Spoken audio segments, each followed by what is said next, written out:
Shalawam, I'm your brother Yahawah from the branch of GMS, South Carolina Midlands. And before we start off, all praise, honor, and glory belongs to Yahawah, Bahasham, Yahawashi, Bahasham, Rawchaa, HaQadash.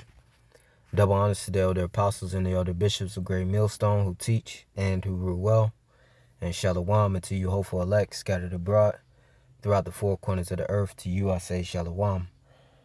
I was just using this chat GPT, just asking a few questions, just throwing it out there to see what type of feedback or answer, this AI was going to give me, concerning. I asked the first question, were the Israelites over here in America before the white man came over to America? And we know the so-called white man, is known as the Edomites of the Bible. The wicked, the devil, according to the Bible. I just asked this question out of curiosity, and I got a clip concerning Christopher Columbus, his voyage, over here to the islands, and the Edomites and their voyage over here to the west, the Americas. All right, but it says the idea that the Israelites were in America before Europeans arrived is not supported by mainstream historical or archaeological evidence. All right, of course, who controls the mainstream, who controls, what's brought out as far as archaeological evidence? The devil. All right, which devil means deceiver. All right, which the so-called white man, he will never ever give you the truth. Okay, he, according to the scriptures, this devil is born speaking lies. Okay, I believe that's in the book of Psalms, if I'm not mistaken. Speaking lies. Psalms 58:3. It says the wicked, all right, pertaining to the so-called white man, according to Malachi 1:4. All right, Esau is the border of wickedness. It says the wicked are estranged from the womb. All right, so as soon as these devils are born, you can't trust them from, a young Edomite, all right, on up, okay, especially to the aged Edomite. It says, in other words, from a baby serpent to a full-grown snake. It says the wicked are estranged from the womb. They go astray as soon as they be born, speaking lies. You see, speaking lies. So they can't be trusted. So you can't go with mainstream media or archaeological evidence that's under control of the devil. He's not going to give you the truth at all. All right. The Lord put his spirit on his men, start with the elder apostles and the elder bishops to, search out the things of Esau. Okay, and this devil is being revealed as the wicked. All his lies is being combated with truth, and we know that a lie can't stand with the truth. The truth always, overcomes, or light always overcomes darkness. All right, it says mainstream historical and archaeological view. There's no credible archaeological or historic evidence that ancient Israelites, descendants of the biblical tribes of Israel, were in the Americas before contact in 1492. That's being the voyage of Christopher Columbus. And after Native American civilizations such as the Olmec, Maya, Aztec, Mesopotamian, Inca, and others developed independently and shows no signs of Middle Eastern origin in language, culture, religion, or DNA. Okay. But we know the Olmec, Mayans, the Aztec, Mesopotamians, the Incas, those are all the tribes. Those are the northern kingdom, that were over here. Who pretty much deviated, from their heritage as being Israelites. Okay. Our brothers. Okay. Northern kingdom are our brothers, so-called Hispanic, so-called Latinos, so-called Native Americans, are our brothers, and they were occupants of this land before this devil came with the rape, robbery, and the murder, all right, the genocide of our people. It says religion and cultural claims, alternative views, Hebrew Israelite teachings. It says some groups, particularly among the Hebrew Israelite movement, believe that Native Americans and some Latinos, Mexicans, Puerto Ricans are descendants of the 10 lost tribes of Israel, and that's true. Okay, those are our brothers from their respective tribes of the nation, the bloodline, the lineage of Israel from Abraham, Isaac, and Jacob. Name later changed to Israel. And it says, and were already living in the Americas as Israelites before European colonization. This belief often cites 2nd Esdras 13:40-45. Yes, because that's ultimately the historical evidence, of everything. This Bible dates back to Genesis, the beginning, even unto now. And the Bible contains prophecy, future events on what is to come. Okay. And those secrets of the Bible, this truth, according to Amos 3:7. Let's grab that real quick before we get that 2nd Esdras. Amos 3:7. It says, surely the Lord God, Yahawah, Bahasham Yahawashi, will do nothing, but he revealeth his secrets unto his servants, the prophets. So you see, the things contained within the Bible, getting into the histories, which the elder apostles, you hear the elder apostle Tahar specifically tell you that you got to know the history to understand the mysteries. You got to know where you came from to know where you're going. This Bible contains history. This Bible contains prophecy, old and things that happen and future events that will happen. Okay. And it also explains the current, the present. Okay. The times we're living in now. All right. And just dealing with the lesson topic at hand, dealing with our brothers, the tribes, all right, specifically Northern Kingdom, being over here in the Americas is right here. This is the historical evidence. We don't need the so-called white man to, carbon date and dig up some things and, find different things, which, I typed into ChatGPT some other evidence that our brothers was over here. All right, but let me read this real quick. 2nd Esdras 13:40. I tell you, man, the prophets is revealing this devil. His own tongue is falling upon himself. Even got Edomites exposing this devil. Start with the wicked elite and, these small hatters being exposed. All right, and, you got artificial idumia, AI, all right, exposing, or artificial intelligence, exposing this devil. Okay. This is 2nd Esdras 13:40. Those are the 10 tribes which were carried away prisoners out of their own land in the time of Hosea the king, whom Shalmaneser the king of Assyria led away captive. Yeah, our northern kingdom brothers went into, the Assyrian captivity. Okay, and our southern kingdom brothers, went into Babylonian captivity. Just dealing with the history. And it says, and it was during the time, you get into the history of Israel, after the split. All right, and it says, and he carried them over the waters, and so came they into another land. And they took counsel among themselves that they would leave the multitude of the heathen and go forth into a further country where never mankind dwelt.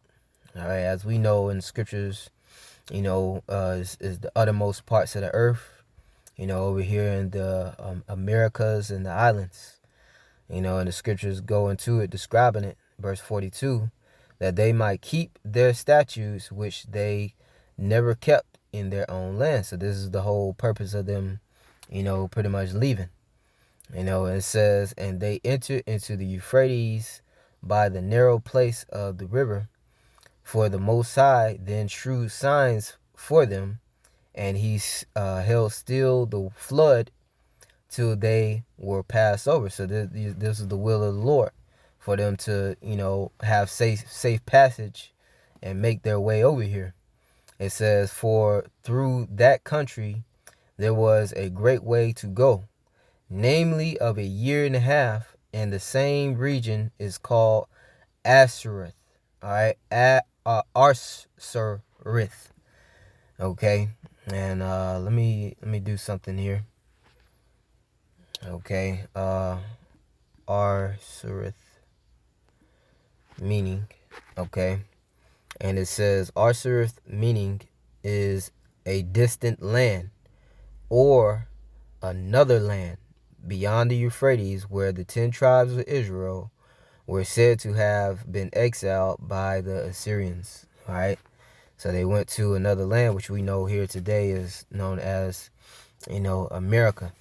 Okay, predominantly, our brothers, could inhabited the Americas, the islands that was over here. All right, before this devil got over here. Then then dwelt they there unto the latter time. Here and now, man. The latter time, the time of the end.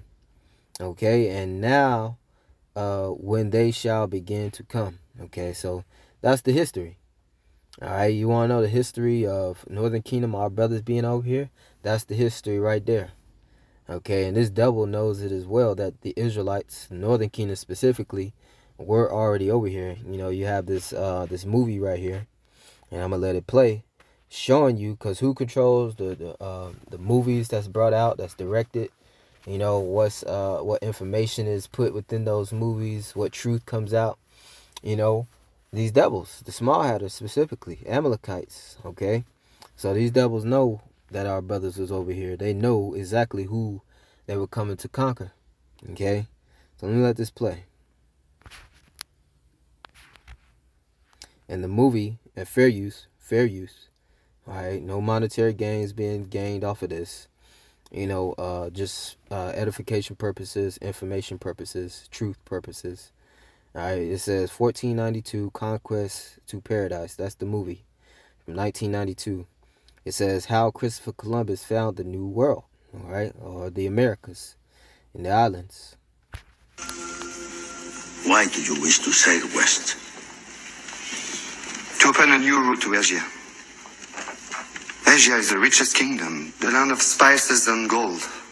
And, it was said that, Christopher Columbus, trying to make his way to Asia, all right, and took a different route, all right, but, manifest destiny, okay, Esau, Edom, pretty much coming over here, fulfilling his lot, taking over, this land over here, oppressing and taking captive, Israel, okay, brought Southern Kingdom over here and took over the Northern Kingdom, even, shipped Northern Kingdom brothers over to Europe. This was all the plan and the will of Bahasham, Yahawashi, for him to come over here into the uttermost parts of the earth. At the moment, there are only two ways of reaching it. By sea, sailing around the African continent. The journey takes a year. Or by land. But the Turks have closed this route to all Christians. There is a third way. By sailing west across the ocean sea. The distance is unknown. It's said to be infinite.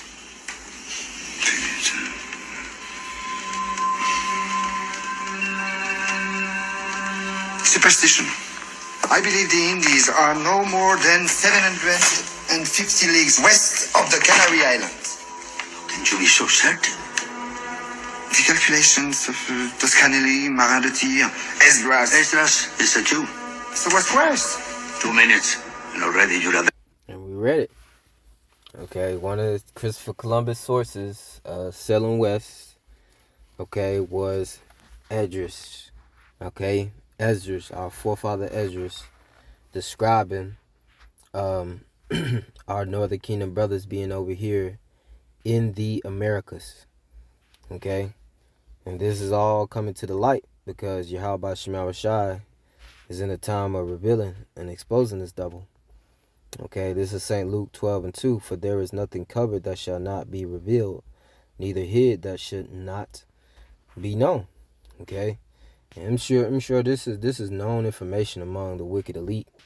All right, but for your average Joe Six-Pack Edomite, they didn't know this, and for your average Israelite out there, they didn't know this. All right, but like I said, the Lord got the prophets, starting with the elder apostles and elder bishops, coming out here and exposing this devil, searching out the things of Esau.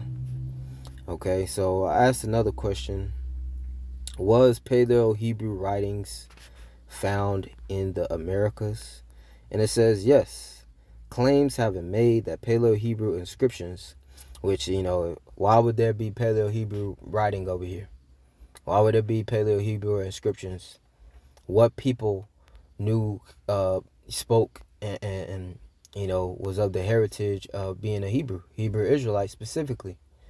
Okay, our Northern Kingdom brothers was over here already. Okay, it says yes, claims have been made that the Paleo Hebrew inscriptions have been found in the Americas, but these claims are highly disputed and not accepted by mainstream historians or archaeologists. Okay, but fuck these damn devils, man. They not gonna give you the truth. Okay, but it says Paleo Hebrew is an ancient script used by the Israelites before the Babylonian exile, roughly before 500 BCE. It is closely related to the Phoenician writing. All right, claims of Paleo Hebrew in the Americas. Los Lunes dialect stone, New Mexico. And the brother Chizaki the elder in Mississippi, along with another brother, another elder, actually went to the location on site. And I believe it's a video out there. They made a video on site.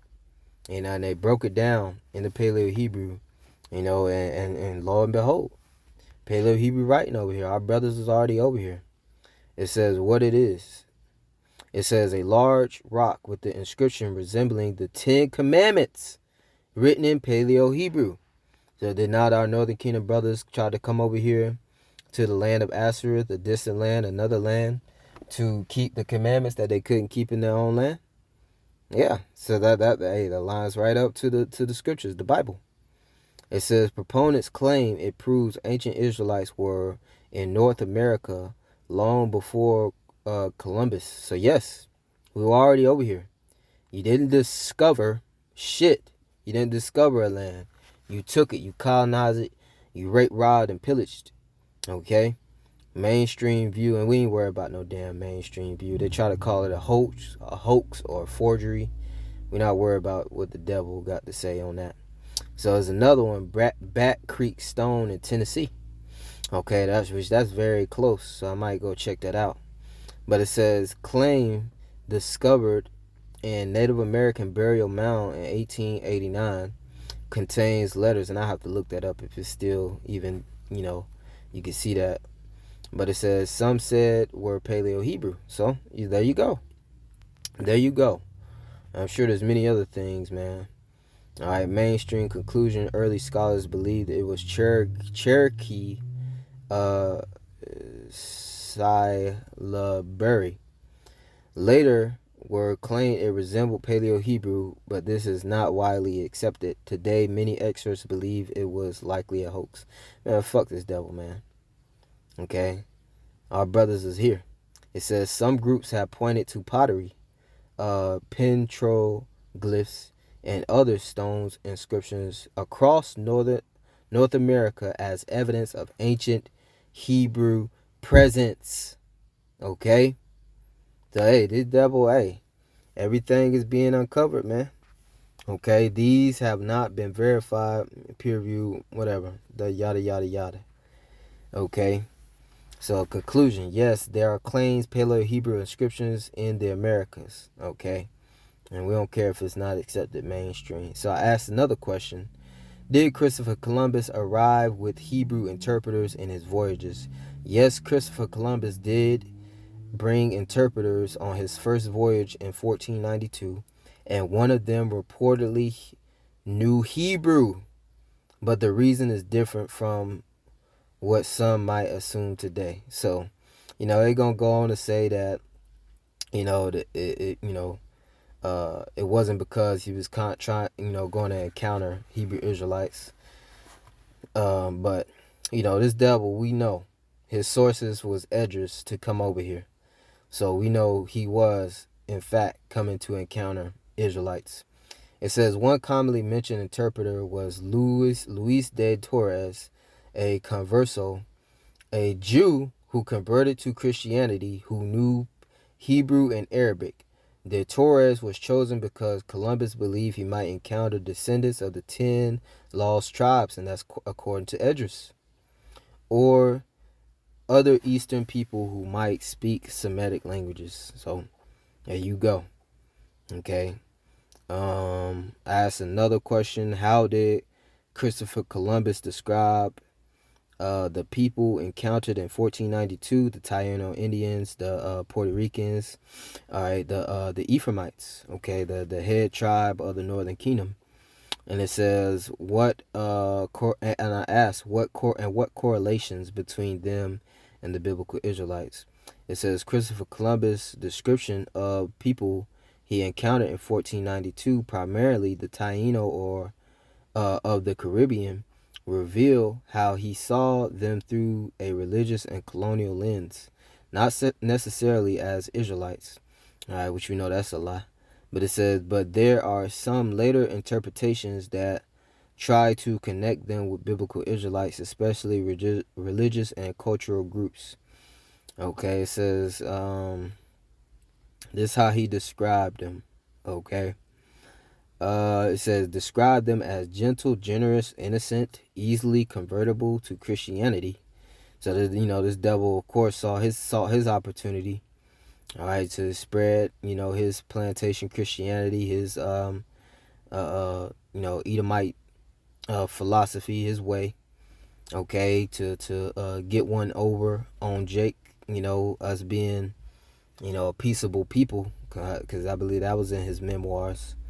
All right, but he described them as generous, gentle, generous, innocent.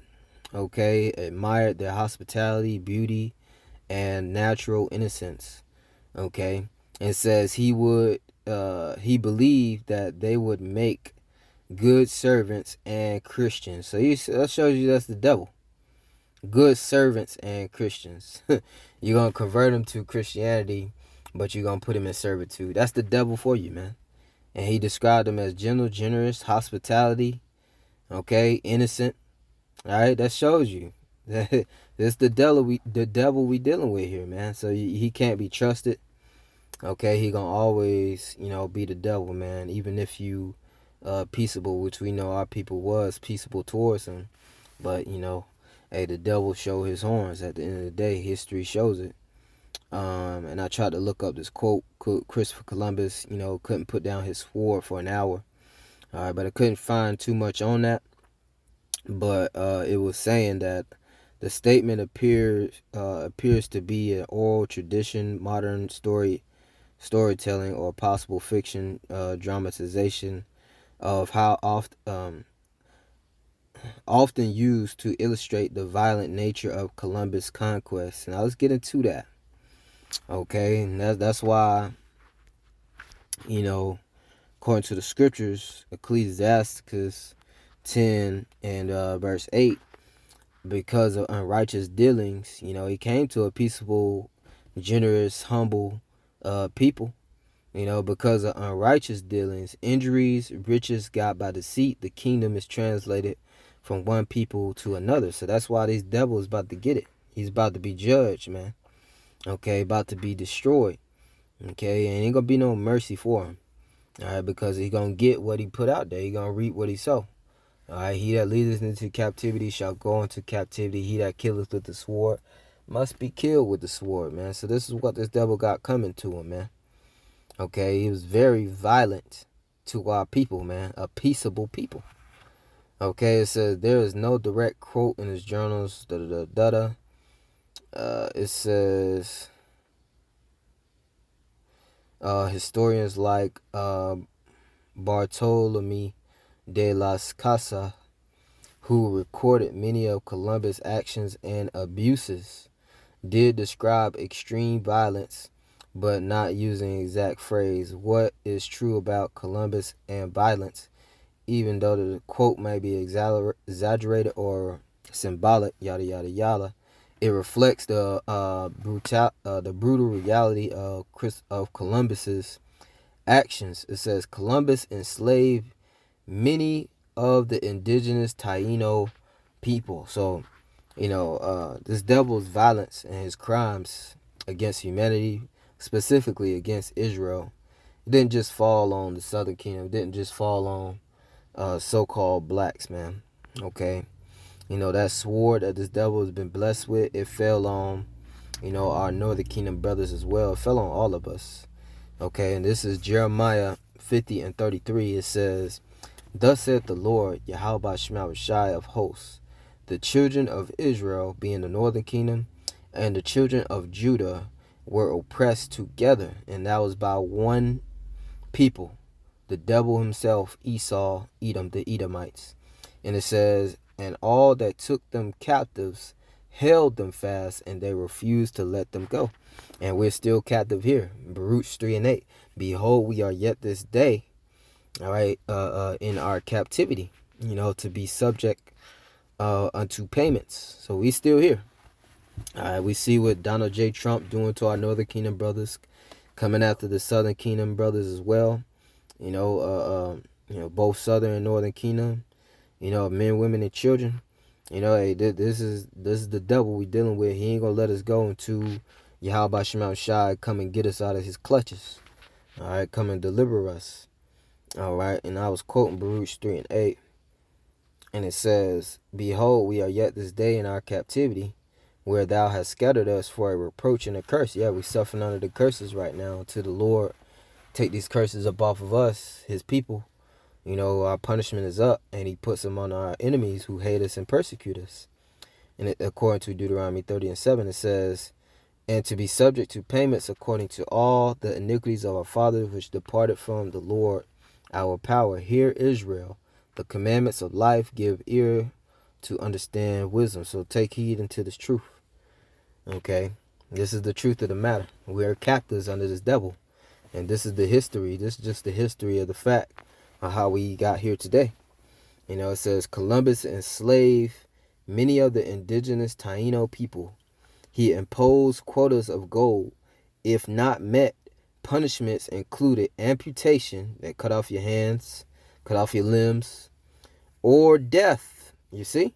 So this devil got to pay for that. It says his men raped, tortured, murdered indigenous people during their occupations. He started the transatlantic slave trade of Native Americans to Europe. So our Northern Kingdom brothers got it as well.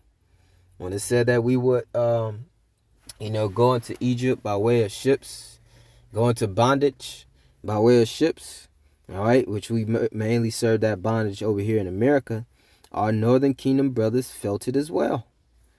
Okay, Columbus' own reports to the Spanish crown, eyewitness accounts from Spanish priests like De la Casa, who criticized his cruelty. So even his own people was criticizing how cruel this nigga was. Okay, and I typed in once more another question: how many treaties were broken with the natives of America, our Northern Kingdom brothers? And it says over 370 treaties were made between the U.S. and native tribes from 1778 to 1871. Almost all of them were broken, either partially or entirely by the U.S. government. So we ain't never got a fair shake. This devil ain't never treated us justly. This devil got to pay for it all. All right, and that's why This devil right now, all right, we're in the time of revealing. All right, this devil being exposed. And we're in the time of this devil's judgment, man. 2 Thessalonians 2:8, and then shall that wicked be revealed, whom the Lord shall consume with the spirit of his mouth, and that's by the prophets, and shall destroy with the brightness of his coming. And that's when the Lord come and do the work. All right, get the work on this devil, take him down, destroy him. All right, so this devil is being exposed on all levels, man. All right, we right here at the end, man. Everything's coming out. Everything is against him.